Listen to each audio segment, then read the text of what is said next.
नमस्कार दोस्तों, एक बार फिर से हमारे YouTube channel Umesh A to Z में आप लोगों का बहुत बहुत स्वागत है। दोस्तों, आज उत्तर प्रदेश में ये क्या हो रहा है? बाबा योगी आदित्यनाथ की सरकार है। बड़े बड़े दावे करने वाली सरकार कानून व्यवस्था में पूरी तरह से फेल हो चुकी है। जो अभी हाल ही में बहराइच में दंगा हुआ है, उसमें आगजनी और पत्थरबाजी का जो विकराल रूप ले लिया है, उसमें कितने लोग घायल हो गए हैं।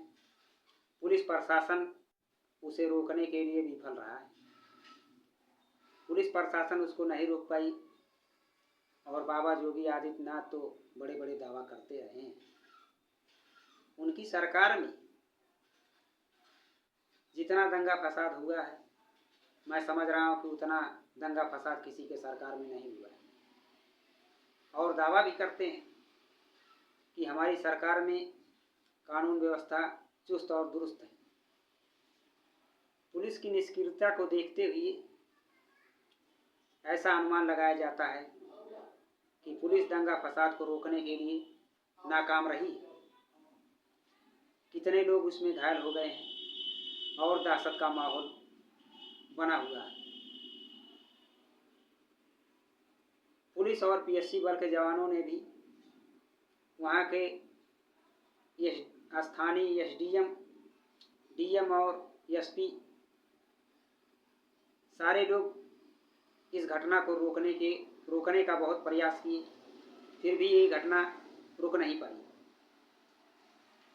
आगजनी का माहौल रहा, पत्थरबाजी हुई, नारेबाजी हुई और उस पर पुलिस को आंसू गैस के गोले दागना पड़ा, लाठियां भाजनी पड़ी। कुछ हद तक माहौल नियंत्रण में रहा है। इंटरनेट की व्यवस्थाएं बंद कर दी गई हैं ताकि किसी प्रकार का दंगा फसाद ना हो, किसी प्रकार का अफवाह ना फैलाया जा सके। लेकिन सवाल उठता है कानून और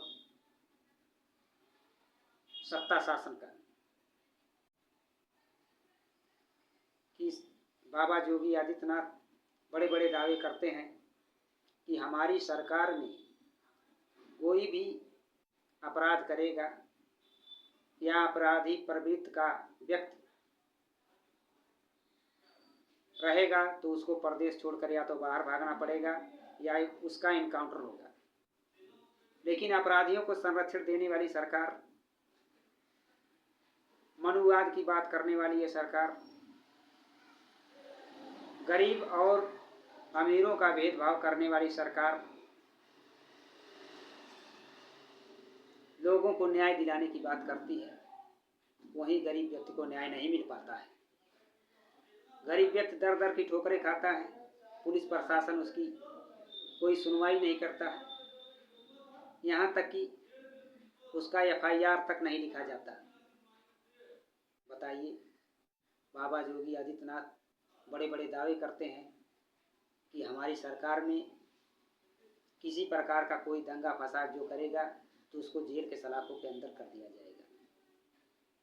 माहौल तो यहाँ तक बना हुआ है, लगता है कि आगे चुनाव आने वाला है 2027 में, उसी को देखते हुए यहाँ पर हिंदू मुस्लिम राइट कराया जा रहा है और कुछ अपराधी प्रवृत्ति के लोग दंगा फसाद कराना चाहते हैं और प्रदेश में शासन व्यवस्था में अशांति फैलाने का काम कर रहे हैं।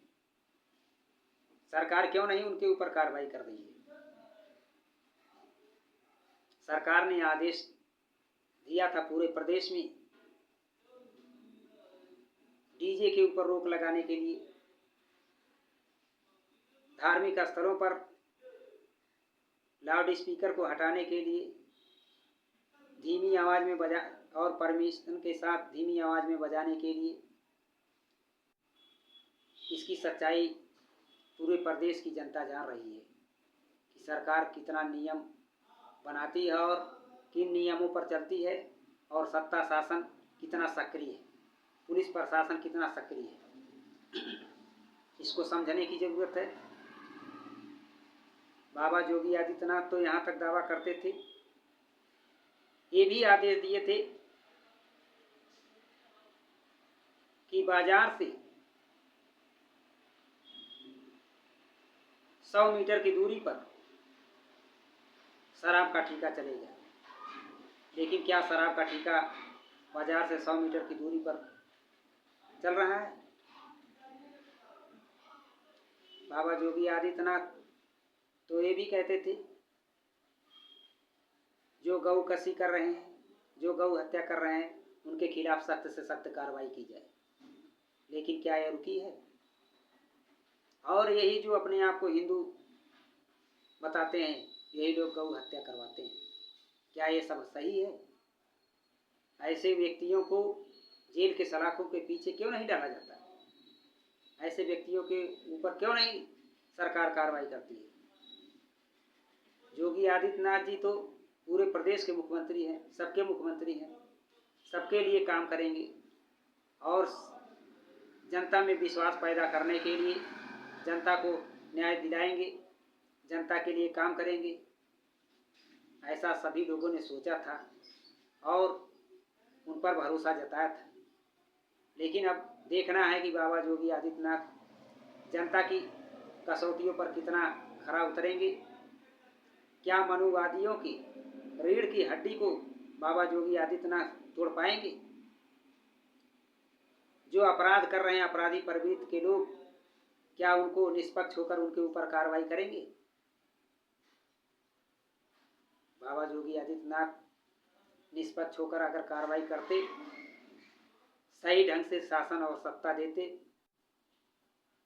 सरकार चलाते, तो शायद इस तरह की घटनाएं होने से रोका जा सकता था और किसी प्रकार की कोई घटना नहीं घटती। हमारी इस तरह की वीडियो को देखने के लिए हमारे YouTube channel Umesh A to Z को लाइक एवं सब्सक्राइब करें, अधिक से अधिक शेयर करें। जय भीम, जय भारत।